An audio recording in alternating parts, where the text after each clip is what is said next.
Hello, Miami. This is 305 Sports Now, your home podcast and channel for all things Miami sports related. I am Will, and joining us today is a very special guest. He is the host, all right, of the Miami Flow Show, all Kings talk, all recruiting, and so on.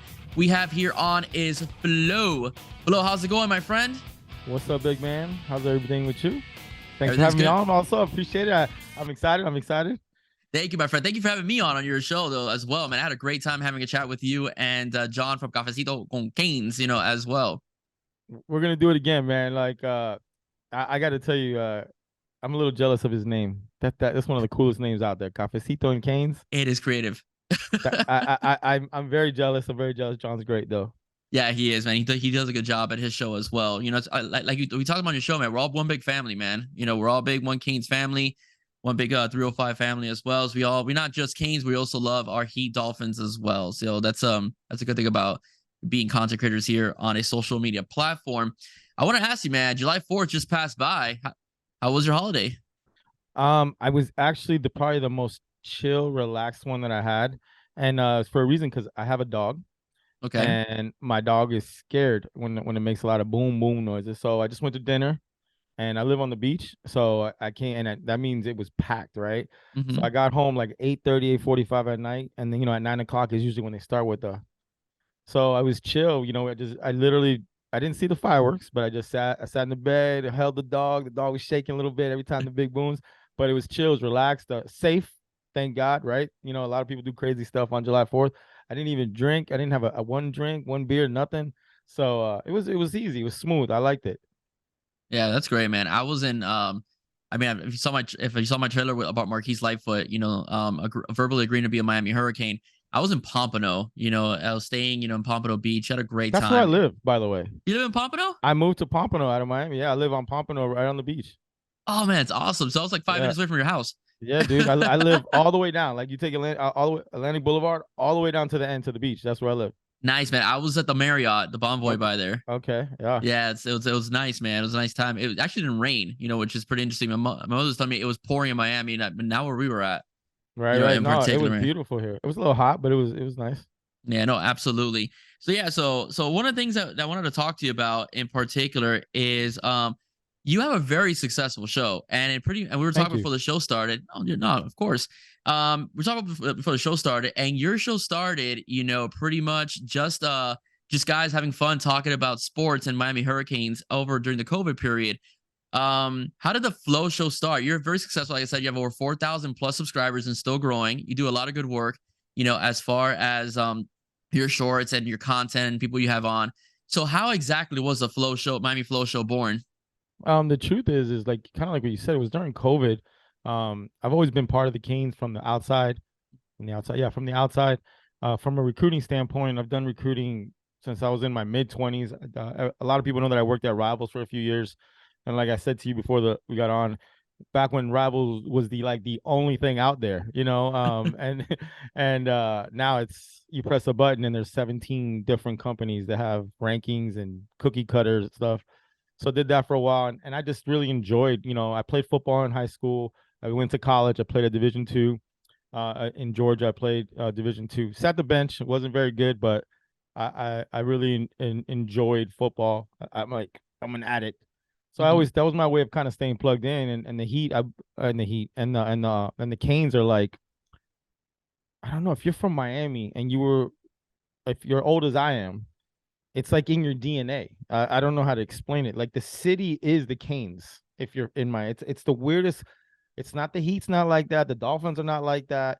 The Marlins are not like that. You can go crazy for them, but there's something with the Canes. If you're from Miami and you grew up, it's like in you. Like it's like embedded in you. You're a Cane, and that's it. So for me, during COVID, we couldn't do nothing, right? Everybody's in the house.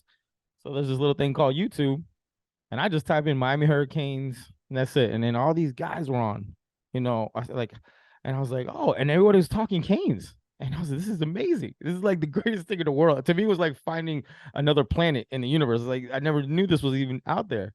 So I started watching it, and then I was like, man, not a lot of people are doing recruiting. They would go on and chop it up and stuff like that. And I was like, I'm bored, I want to see. if I go just to go on there and talk, and maybe I get a few people to listen to me, and then I seen John, and I reached out to John Cafecito and Canes, and he's like, yeah, we had no idea what we were doing. Like as far as the quality was horrific. You know, little microphones this big, and just everything was a mess, and that's how it started. And then we got lucky. Some people thought, look at these two knuckleheads, and they started watching, and I've never, like I told you, I've never been a sub guy, like try to get subscription. I'm all for the content creators that's what they do. I think that's great, and I support them and all that. For me, it's more like I like the meat and potatoes, you know. I like the gutter. I like the stuff, the grimy stuff, like let's talk recruiting, let's talk about what's really happening, let's keep it raw. When you're like that, you kind of push a lot of sponsorships away. What's another good way to put it? We most of the fan base that watches us are like, they want to hear it and they don't care how you give it to them. Just give it to them. And I think we built up a pretty cool little following, and I enjoy it. I'll be honest with you. I look forward to preparing for the show. I look forward to doing the research, as far as like to come up with ideas or different type of guests. We've been blessed on our channel. We've had Mario, Maribel, Zoe. I mean, you name it. We've been blessed, and those guys don't just go on anybody's show, So I'm like, man, we might be doing something right here, and a lot of people, and you got the haters, and Mhm. and I will tell you full disclosure, when I first started, and someone would say something bad, like a comment, it would really bother me on a video. Like, you don't know what you're talking about, you dummy, da da da. And I was like, what do you mean? I can show you. Like, like in my head, I was always like, I almost always want to validate it, and like validate what I said. And then I gotta be honest, you kind of like, you almost get used to it. Now they have like on Kane's Insight, they have this thing called the Flow Tracker. I heard. We're on all these boards from all these places, some good, some bad. Like it's insane what it's turned into. But that's how it started. It was never a vision to become a channel that has a bunch of shows and to do NIL, and it started from COVID, bro. We were all in the house. We love the Canes. My background in recruiting, and me and John just hit it off, and that's literally. I wish I had a real cool story to tell you, but that's how it started. Yeah, it's a great story though, and it's funny though because when you first get that negative comment, it's kind of like shocks you. But I have a policy. I answer Uh, everybody, uh, and I think I shock people because like, damn, I'm really I'm like I answer everybody. With obviously unless I have like 100, it's a little harder. But if it's like a good amount, I will answer everybody. I have a policy as long as you're not disrespectful to me. In particular, I don't mind pushback, and if you have right. additional information, that I don't know about a kid, and we'll get into that in about a couple minutes, I don't mind. What I don't like is the disrespect, but I do Mm, feel one way. And I'm like, whether it's good comments, bad comments, or whether it's kind of in the middle, they just want to chat, to just say something. If they're taking the time to comment, that means that your show's engaging, yep. and that means people are enjoying what you're putting out there and they want to hear you. So I will see it as a positive. It's not good if they're not talking to you. So that probably means that many cases that they're not interested. But I look at comments like, even if they're kind of negative, I'm like, well, he has something to say, I'm gonna respond. Right. So and so on. Do you remember your worst comment that you could think of? Bro, I'm not gonna mention a name. Okay. So, and a lot of people out there know, because it's kind of, if you're from the city, you know about this show. So I had someone very plugged in to the 7-on-7 circuit, Okay. and I'm not a social media person. I don't even handle our social media. Mine has a lock on it. That's it. Like, I have Twitter and I have Instagram that I'm never on. I have to be much better with Instagram. I know everyone tells me, but I'm on Twitter, and I put the lock on it. So only if I accept your following, whatever, blah, blah. So before I had the lock on, this certain person said some stuff right on Twitter about me that I'm not gonna mention the comment, because then people are gonna know. They're gonna go find it, and it was like, I don't even know this dude, for the record. Never met him, nothing. It was just very like, let's just say he don't know nothing. This dude is just full of crap. Blah blah blah blah blah. So what I do, I'm not like that. Like, I'm old, man. Like, I'm not trying to look for nothing. But I went to the next 7-on-7 tournament. And I went right up to him in the middle, and I was like, "What's up, dude?" You know, and it turned into something fun because a lot of people were there, like, and then they were like, "Dude, if you're gonna check flow, then I'm like you, bro. And I'll say this, I probably get a million things wrong. Yeah. I'm not perfect, and you could tell me that I don't know what I'm doing, whatever, but don't be slick with it. Hmm. Like don't be we call them in our Discord, we call them Twitter warriors. Yeah. Everyone's real brave on behind the keyboard. Da, da, da, da. And I get it. You're putting yourself out there. You're a target. And they're gonna come for your head. I get it. We probably get one negative comment every like 2 weeks now. Before it was like if I got one, I was like, I suck. I'm doing something wrong. Now we get one Yeah. like every 2 weeks, probably. Yeah. Yeah. Yeah. And I say that because you get used to it when you understand that somebody might not see it the way you see it. You Hmm. know, we have a couple people in our Discord that a lot of our people in our Discord was like, kick him out. He's always negative. And I'm like, I like what he's saying. I don't agree with him, but he comes completely from the other side. And it Yeah. creates that narrative as long as I'm with you. As long as you're respectful and you're not calling someone names or attacking their family or something like that, Yeah. Yeah, for me, there was one that was really bad, and I'm not going to talk about it 'cause I don't want to give the guy any airtime, Right, right. But there was one that was funny, and it was about Vincent Schaefer's commitment to the U, Mm-hmm. and I've said a lot of nice things about Schaefer's. I think he's an underrated 3-star. I think he should be a 4-star. In some circles, he's already gotten his 4-star. Right. But a lot of fans, which is fine, they live their lives by the star system. They think that Yep. a 4 5 star, you are automatically going to be a stud, Correct. right? Which not is always the case. And this guy wrote me, he started off very nice. He's like, I'm not about bashing players, and stuff like that. And then he he writes me and he says, but stop saying that they want to be here, that we should accept them, that they want to be here, that we should accept them. I want to be a fighter pilot, but I'm not qualified to be a fighter pilot. I want to be a Wow. Miami Hurricane. I'm not qualified to be a Miami Hurricane, and he's not qualified to be a Miami Hurricane.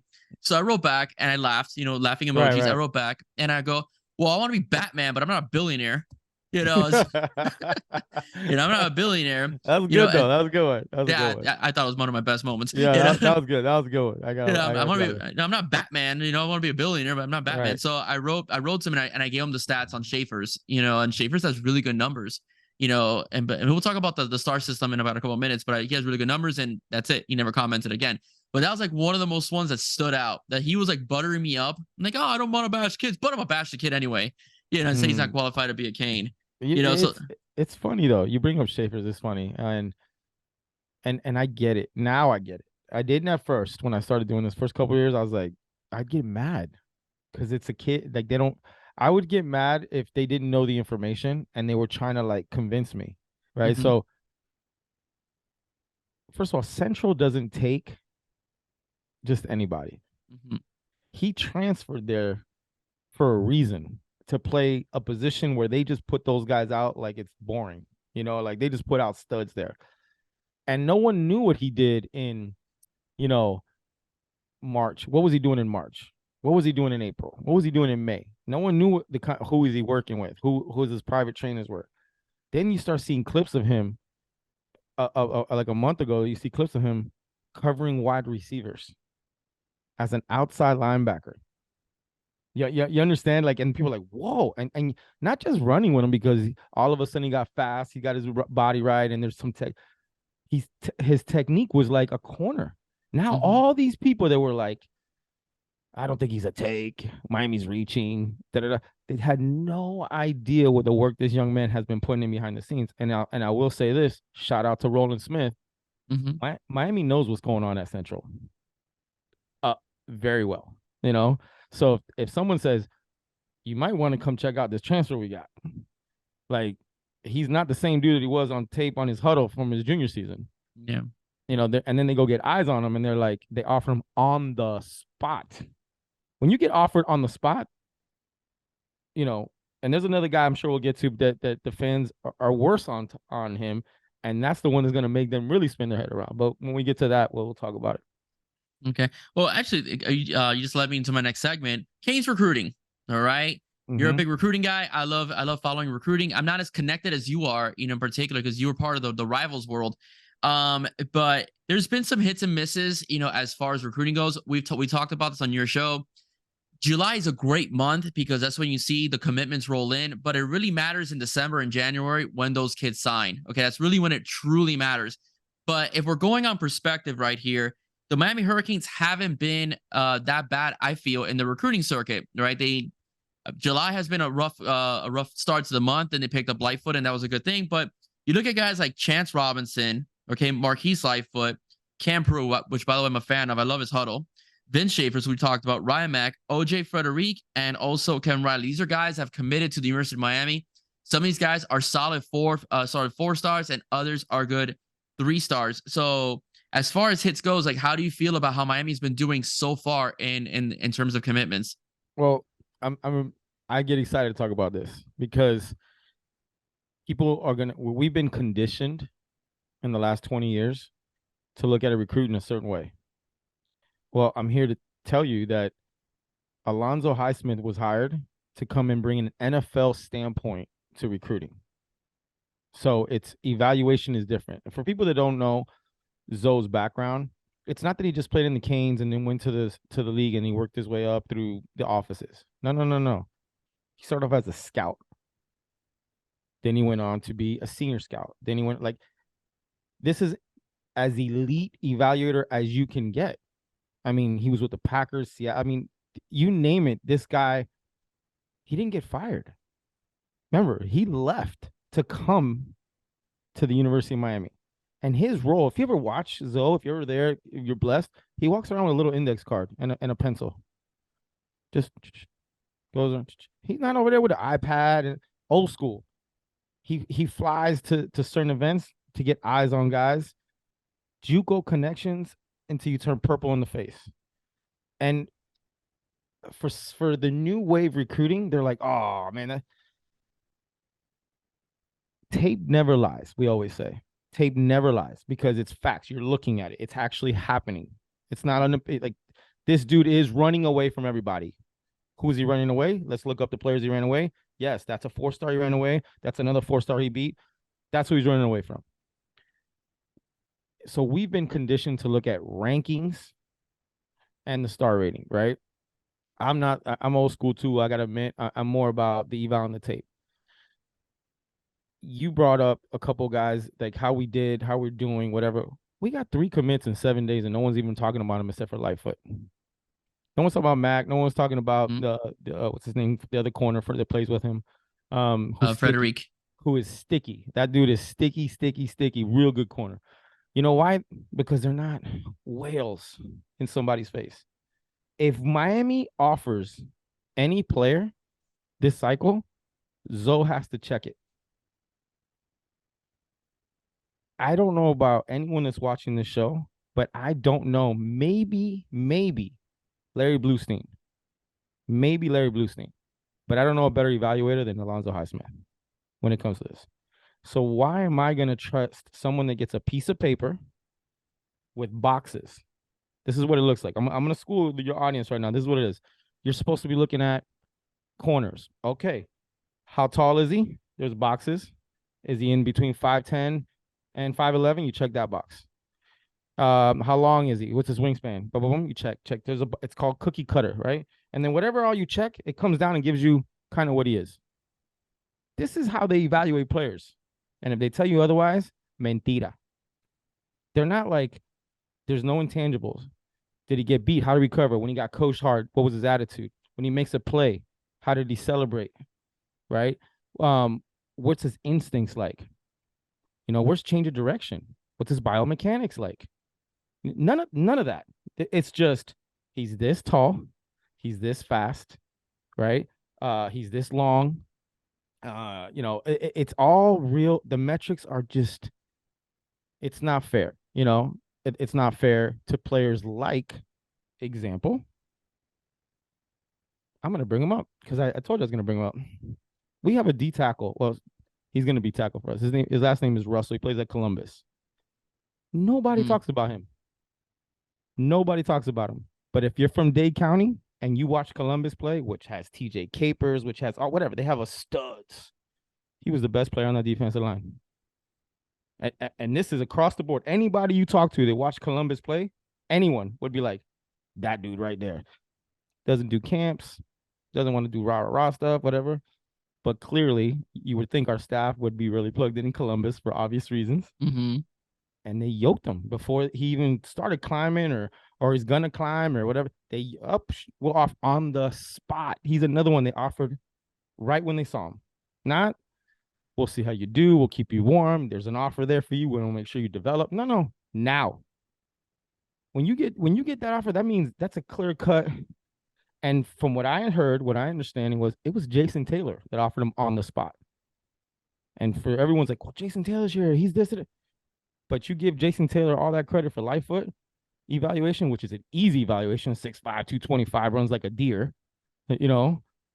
But you don't give him the same credit for the evaluation of a dude in your backyard that he offers on the spot.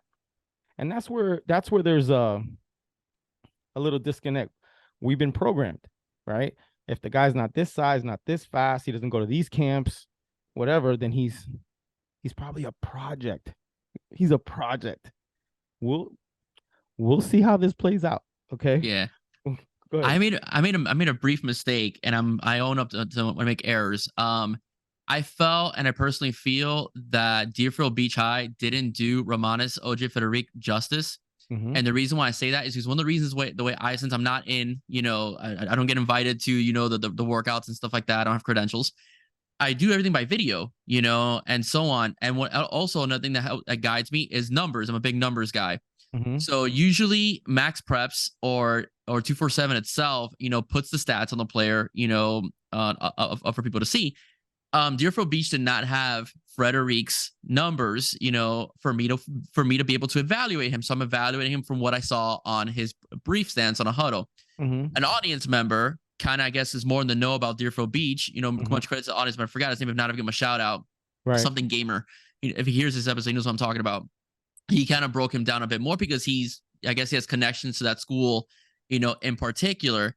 So, but he's getting a lot of praise. Another thing too that I don't like about the star system, and I've had conversations with this about basically with high school football coaches and even talent evaluators, is that it also depends on where you go. Of course. If you're not in Central, if you're not in Columbus, if you're not at Heritage, if you're at Coral Park, if you're at Westland High, if you're at Braddock, you're probably not going to be, unless you stand out like LaMarcus Joyner did his first 3 years at Southwest. You're not probably going to get the rating that you would get if you're in a more elite top 10, school nationally. And I think that's a major problem with the way, like, for example, one of my biggest gripes was that Ruben Bay never got a 5th star. Listen, when you were talking that, and a lot of people don't know this unless you really follow recruiting. If you do, then you're going to know this too. He was actually a 3-star last year in March, a high 3-star. Okay. When you go back, you can't find it because they fixed it, right? No, he was a low 4-star. I promise you. Listen, Tober Bain, I don't want to get into it, but I know the family. I'll just say that. This dude was a high 3-star. You're talking about the guy that just won 2 state championships at the time, or 3 state championships at the time, broke the sack record, but he's 6'2". Yep. Playing defensive tackle. Impossible. Not that he's playing against other 4- and 5-star competition and destroying them, right? That's not good enough for you. But he's a smaller, not a bigger. He doesn't look like Justin Scott. He doesn't look like, Breland. He doesn't look like Stone. But he has more production than all of them, right? So I agree with you. You're at Central, but look at that. He didn't fit the little checkbox. But all he did was destroy. All he did was destroy. If you watch him on tape, all he did was destroy. No, but then later, he even told them, he's like, I'm going to break my own record this season and see if you guys really put me back up. And what did he do? I think he tied it. He might have tied it, or he was 1 sack away, or he tied his record. And that's when everybody double teaming him. Now they know who he is. I mean, you saw what he did to IMG. Yeah. You saw what he did to IMG, which is like a college prep school for, And I love that you brought him up, because that's another one that's like, that wasn't hard. If you don't look at the star, right? You don't even look at his size. All you do is go, let me watch 10 plays of this guy. You don't know how tall he is. That's an easy eval. That's not when they like, wow, I'm putting my name out there on this. No, that's when like, this is easy. That dude's easily high 4-star right off the bat that can work him way into a 5-star, which easily should have been a 5-star at the end. Like, I agree with you. I didn't mean to cut you off, but Bane, I'm close to that. That one was close to me. I was pissed off about that one. Yeah, a lot of us were, I'm like, he didn't get the fifth star because he's 6'2". 6'2", like just because of maybe an inch or two, Right. you deranked this kid, and he probably had, I think he had like I think he was a top defensive sack master in the entire country. Yeah. His numbers were gaudy, and I'm not saying he played against weak competition. He destroyed Columbus, he destroyed Northwestern, he destroyed Heritage, and he destroyed IMG. These are all schools that send kids to top Power 5 schools in the country. And not only that, he's even destroying Marigold in practice. Yeah, and they were doubling Marigold's him. elite. Yeah, they're doubling him. Yes, and they're doubling him. A lot of people don't even realize that he was a freak. He crushed those schools, and they're doubling him. He's a freak of nature. All right, he's uncanny. And oh no, he's a 4-star because he's 6'2". I have a freaking break. So yeah, so those are things that that people get caught on and so on. Like I said, made a mistake. How about Emory Williams? Find his numbers. Go ahead. How about Emory Williams? Yeah, again, accurate, canon, small school, Milton, Florida. Not ranked when we offered him. Mm-hmm. We offered him not ranked. The fans lost their mind. We're offering a non-ranked quarterback at the time. Yeah. And I was like, did y'all look at his tape? Like, I saw it. And then it went a month and a half after, we'll put him up to a 3-star. Then he goes to the Elite 11. That you're like one of the baddest dudes in the country if you're actually at the Elite 11 finals. Like not just regionals. He went all the way to the finals. Like if you're a quarterback, you're a beast. Mm-hmm. I mean, what else do you want? Right? Oh no, and he ended up being, I don't think he got his 4-star. If I remember right, I think he was a high 3-star from Miami when he got him. And then people get eyes on him for the first time during spring. If you get to go to a spring practice with him, and they're like, whoa, he's bigger than that. Look at his arm. Man, look how clean he throws the ball. Well, I mean, how many guys we have like that? If you just pay attention to the tape, not a non-ranked guy. Like now they're doing the same thing with Judd this cycle, right? We offered a guy from Georgia who's a 3-star. He's only played quarterback 1 year. And then what are we doing? He's 6.5, whatever. And now all of a sudden, Georgia's sniffing around on him. Auburn wants to offer him. FSU's asking him to come throw for him. Like it's crazy to me. If you were to do, we have a guy in our Discord. Shout out to him. I can't remember his name right now. He'll take screenshots for receipts and saves them for like 8 months, 10 months. And then he'll be like, didn't you say this? But now you're saying this. And then he puts the screenshots up like this. Right? It's so funny. And can we be wrong? Absolutely. Are we going to miss on some of the evaluations? It's not possible not to miss on some of these evaluations. But you got to trust the process. Right now, I think we have, if I'm not wrong, I think off the top of my head, I think it's like 10 3-stars or 9 3-stars or something like that. Half of those guys, if you're doing your job, are easily going to end up at 4 stars. Yeah. Just half of them, which changes this whole class. If you're just doing your job without even doing extra work, it's going to be an easy transition for some of these guys to get their 4-star. And I'm a big a fighter against all those people that put this, and they know it. And I see some of them like, and then they always tell me, but I'm not the one that does it. Well, then call your people that do it, because you're destroying some of this stuff. Like it hurts it hurts the program, because the fan base, which you can't get mad if you have a normal job and you pop up your show, or you pop up my show, or you pop up anybody's show. This is all the info you're kind of getting. So you're like, but this guy's only a 3-star. How do we let you don't like? I love it. I study it. I enjoy it. So I'm not mad at the people that go, yeah, but he's only a 3-star. I'm not mad at them. I'm mad at the person that gave that young man a 3-star. Does that make sense? No, I know what you mean. Yeah. Yeah, those composites and stuff like that, they're all whacked out. Like I said, we talked about Ruben Bain. Again, a guy I love. From the moment I saw Vincent as a sophomore, Schaefer as a sophomore, and I saw him, with light videos, some of the videos I saw, I'm like, this kid's a beast, speed. And then high 3-star. Again, On3, I think was the website, gave him his 4-star. I don't think 247 is right there yet. The bottom line is that kid is going to be a stud. And like you said, Central doesn't just take anybody. Okay, they're top school for a reason. Yep. All right, as well. We talked about some hits. All right, as well. We're gonna look at some misses. A bit shocking a bit shocking. One of the ones that surprised me was actually Ja'Cory Barney. Everybody had Ja'Cory Barney as a Cane, even though Nebraska was one of his top 3 schools. And then you have Justin Scott as well, was another shocker. No one saw Ohio State coming. It was either Miami or Notre Dame's player to lose, as well. From a recruiting standpoint, a fan standpoint, when you saw those two commit to different schools earlier in the week of July, how did you feel? The Barney thing, I don't know one person that had that one. I don't know one, and I'm talking not one person, not one that had him going to Nebraska. I mean, the night before, Friday night, I know people that are making edits for the bigger brands that have like people that work for them, like the On Threes, the 2 like they're already making the edit with him in Miami and stuff like that.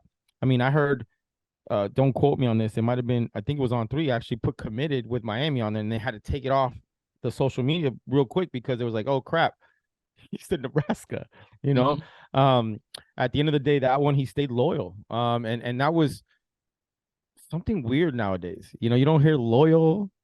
He ended up staying loyal. He stayed to the team that recruited him the longest game, and Miami tried to come in and steal. Mm-hmm. That's that he worked out a camp in Miami, blown away, and they're like, "We'll offer you now." And then the next week they brought in him and his mom, and they had him. And I'm telling you, it was right there. Everyone thought he was coming. And then Matt Rule, who is no slouch in recruiting, for y'all to know who Matt Rule is, go do your homework. Coach in the NFL, coached at Baylor, I think it was. Very, very successful. Because Nebraska just paid him out a lot of money to go over there and turn that program. And he is going to turn that program. But Nebraska has always been the team that recruited him the longest. I still thought he was going to go to Miami. We all thought he was going to go to Miami. So that one shocked me. The Justin Scott thing, we kind of saw the tea leaves. Mama Dukes put her foot down. She's like, I want you close to the house, and that was weird because at the beginning it was like, she didn't care about the distance, at the end of the day. And I mean, it wasn't shocking at the end because there was writing on the wall probably a few days before that. People thought Miami could still maybe come in and at the end and do something because they have a good relationship with him. But I think the shocking thing in that recruiting was who he said came in second. It wasn't Miami. He said, I think if I said it, if I remember correctly, it was either Notre Dame or Michigan that he said came in second, not Miami. Which that one shocked me because I thought Miami was in a better spot, but we were hearing rumblings that Mama was like, "You're staying close to the crib. You're gonna stay close to the house." Big miss because it's I've been pretty steadfast, and I said there's 8 guys on the defensive line that Miami that are monsters or whales, I should say, how everybody calls them. If Miami gets any 3 or 4 of those, it's a unreal class. And I still think Miami's gonna get. They got Lightfoot. That's one of them, Mm-hmm. right? So let's say Miami messes around and gets Franklin and Breland. That's 2 5-stars that people with the star system right there, and then Lightfoot has a chance to end up as a 5-star. He's a top 60, top 70 player in the country. He's like a 96 rating or something like that, right? And then you're in it for Dylan all the way to the end. But I don't think Dylan Stewart's going to make an announcement anytime soon. I'd be surprised. But you still end up with like the best class you've ever had, because no one's going to give Russell credit because he's not a 5-star, right? Mm-hmm. So Miami's still in it for a lot of the guys. Shocking though. I was shocked about Barney 100%, 100%. Scott, I kind of like the couple days, 2 or 3 days before, I was like, I don't know about this one. But Barney completely took me by surprise. Kamari Franklin had a really good workout with Jason Taylor. I mean, he looked great. Yep. What are you hearing as far as potential that he may be a Miami Hurricane commit? I think, and this is good because you can get receipts. People watch this back and you said this, you said that. I would really watch that barbecue visit that he's coming on the end of this month. I would watch that like a hawk. I think Miami has a chance to close that weekend, and once you get to work out with Jason Taylor, it's pretty easy. Lightfoot said the reason I don't know if you know this, but the reason he committed to Miami is because when he did come to Miami, Jason Taylor showed him a couple things, and he went to other camps and did it and destroyed people. And he was like, if this guy showed me this, and I'm going to go get coached by that guy. Yeah. So imagine Kamari Franklin. Kamari Franklin wanted to be, I don't know if he wanted to be, I shouldn't say that, but he was listed at one point as a DN. he's 100% going to play inside. He's much bigger and he's getting bigger and he's just powerful. So I would look at him as they might list him as a strong side defense and slash D tackle.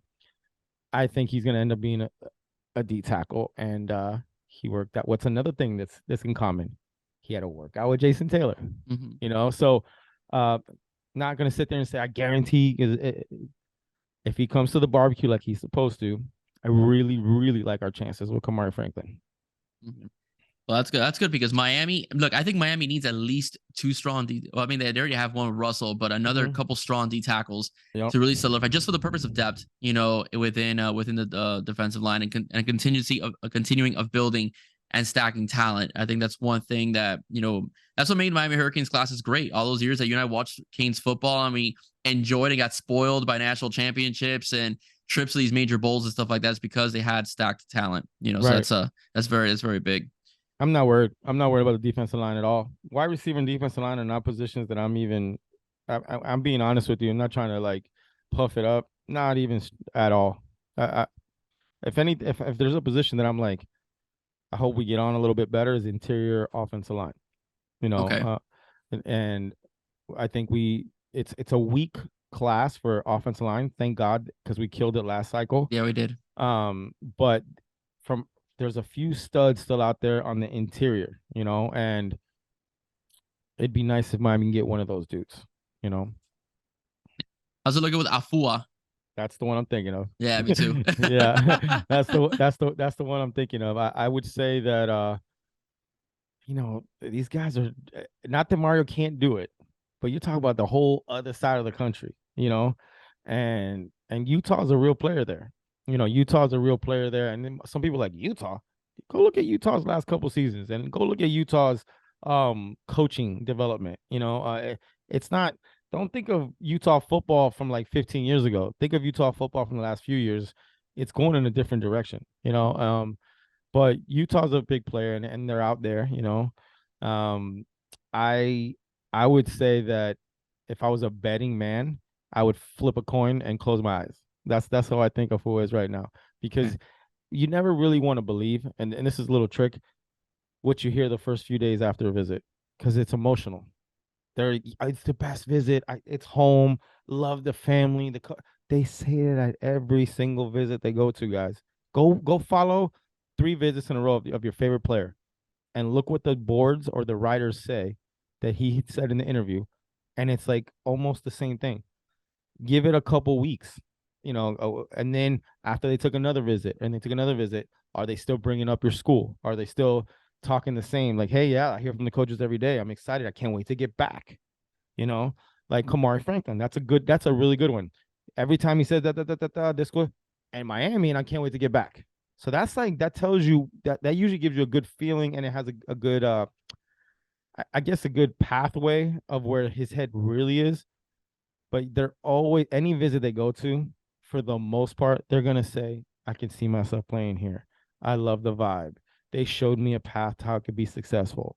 The coaches, it's the same. No disrespect to the young men, but y'all say the same. You say the same thing every time you go somewhere.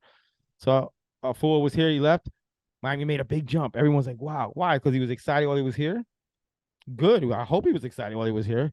Let's see how it develops, So I like to wait a little bit. He's the only one that I think that's out there from an interior offensive line that's not committed. That I would feel like, wow, Miami just hit a home run with that one, because that dude could play guard / center. Yeah. You know what I mean? So that's a big deal. Yeah. Oh, absolutely. Especially the center position, which basically you're the captain of the offensive line. So that's very, very, very important. You brought up a good point, in particular about, how a lot of the media in parts, they talk about players and, Miami's in the lead or Michigan's in the lead. And because of what players are saying, whether it's Twitter, Instagram, or whatever social media network they use, the media really, really botched last year too, but they really botched the Ja'Cory Barney thing. They really botched the Justin Scott thing as well. Last year, they botched Cormani McLean. We benefited early on from that one because everyone thought he was going to Florida. But everyone had him going to everybody thought had him going to Florida, not Miami. If not Miami, Alabama. Right. In particular, we benefited from Jalil Skinner. Everyone thought he was an Alabama lock, and he pulls up the U. So What with your dealings, being a part of Rivals before, how do you feel about the media in terms of how they handle recruiting? Is it responsible? Is it irresponsible? Or is it just they didn't get it right? I, I'm gonna start off with I have a lot of friends that are in the media, Okay. so they know how I am already, so I don't have to apologize to them. It's not really like, so for example, if you have like, I have a smart water here, right? I like to use examples, it's easy for me. If this is a recruiting site and I'm going to do the whole country smart recruiting, right? It's hard to get good people at every single place to do their job. It's very very difficult. Just because you went to school for it and they hired you doesn't mean you're good at it, right? And sometimes their passion is in basketball or baseball, but they have to cover football. You understand? I am not a fan of most of the media when it comes to football, because if you follow recruiting, there's two rules that if you really follow recruiting that you should know. Find out who the runner is or the decision maker of the kid, of the young man. Sometimes it's the coach, sometimes the mom and dad, sometimes the uncle, sometimes it's an attorney's cousin. You got to find out who the runner is. We call them runners from back in the day. Now Okay. I don't know what the word is. If you can't find the runner, then you have to collect data from a lot of different points, not just what the coach says. Get one from his teammate, get one from someone he played against, right? Then when he went on at a camp, how did he interact with those coaches? I don't feel from the information I know, not that I think, that these guys are doing this. I think they interview the young man, and then that's it, and or they'll call the coach, and then when the coach says something, and I got the young man, I got 2 points of information, that's enough. And it hasn't panned out that well. From everybody across the board that follows recruiting has said one common thing this entire cycle, which is weird for all of us to agree. The rankings are the worst they've ever been. And the media is hurting the program, you know? And I know they know they're hurting the program because our fan base is one of the most emotional out there. I'm not the most, because everyone think we're the worst. Yeah, go to some other boards and you'll see some stuff. I don't want to get into it, but there you go. You think we're bad. I think we're in the top 5, top 10 maybe, but we're not top 3 of like stuff that they put on the boards about death threats and stuff like they're crazy. But the media handles that. The media can actually steer that. The media can actually filter that if they do a good job. Example, real example.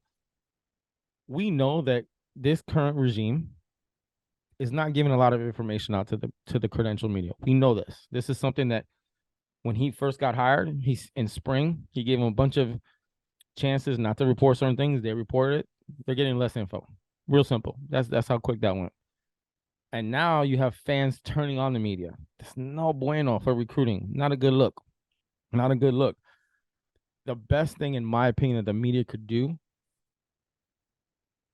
is always think about the program they're covering first. The story isn't that important for to be number one if you're gonna get crushed for it for being number one. The story isn't that important if it's something that it's personal for the young man that you shouldn't be saying. I'm not gonna say stuff on here. Some of you guys know what I'm talking about, but you shouldn't report things that are like a 17-year-old young man doesn't want out there. You got to have, if you're a parent, you know exactly what I'm talking about. If you're not, when you are a parent, you're going to understand. And they don't care. They just need the clicks, they need the subscriptions, and that's why I can only speak for our media right now. I know a little few guys around the country that do other media things, but I'll say this: it's not good right now. Not everybody, not everybody. There's some people who do a really good job, but I am disappointed, for being a fan first, because I'm a fan first, right? I'm disappointed. I wish I didn't know some of the things I knew, because now I look at you sideways, and I'm like, why did you say that, bro? Like, that's not, you gotta have, for me, you gotta have some ethics. You gotta have a filter. You can still be very creative, get a lot of eyes on your stuff. You don't always have to sell out. And then what they do is if someone calls them out, they fight the people that call them out. Like what do you mean? And I'm this, and I have this, and I'm plugged like this, and I stand behind this. And bro, when you write something, there's receipts. when you say something on a podcast, there's receipts. So someone can literally just go pull it up. Be like, you did say that. And you hurt the program at the end of the day, you know? And I think Mario, as you see, has cleaned out that building. He's conditioning the media, and now he's recruiting a different way. So who gets left at the altar and all that? The media, because they're supposed to be gathering information to write stuff for their boards or say something for their podcast. So if I'm not getting info, I'm gonna create narratives. And that's my opinion on that one. My opinion is they start creating these narratives to get some buzz going. And I don't like it. That's No, me. I agree. No, neither do I. Mm-hmm. Neither do I, because as a public, we're dependent on what they say, and we report, as content creators of what they're saying as well. But in the end, it doesn't matter, because you could only speculate, you crystal ball, and so on, but no one really knows deep and down inside what that kid is thinking. And we just saw it. Everyone like everyone had Justin Scott going to Miami. Boom, he goes to Ohio State, and you just reported that Miami wasn't even the second choice. It was either Michigan or somewhere else, or Notre Dame, in particular. So we never know. The same thing. Trevante Citizen, LSU, puts on a Miami hat. So those are just factors that, again, it's love like Trevante Citizen, by the way. Yeah, he's gonna be a beast. He's gonna be a beast once he's healthy and stuff like that. He's gonna be an absolute monster. Flo, thank you so much for joining us today. It was a pleasure having you. Thank you, bro. You kidding me? I had a blast. Yeah, I had a blast too, man. It's good. It's good to get recruiting from the perspective of somebody that was in the field for a very long time. Ladies and gentlemen, if you want to hear more from Flo, or I have the Miami Flo Show, all right, I will have his tag description link in the bottom of the description section here on 305 Sports Now. But if you like what you heard, please do not forget to like, share, and subscribe to 305 Sports Now, and also subscribe to the Miami Flo Show as well. Take care, guys. God bless. See you soon. Go Canes. Go Canes.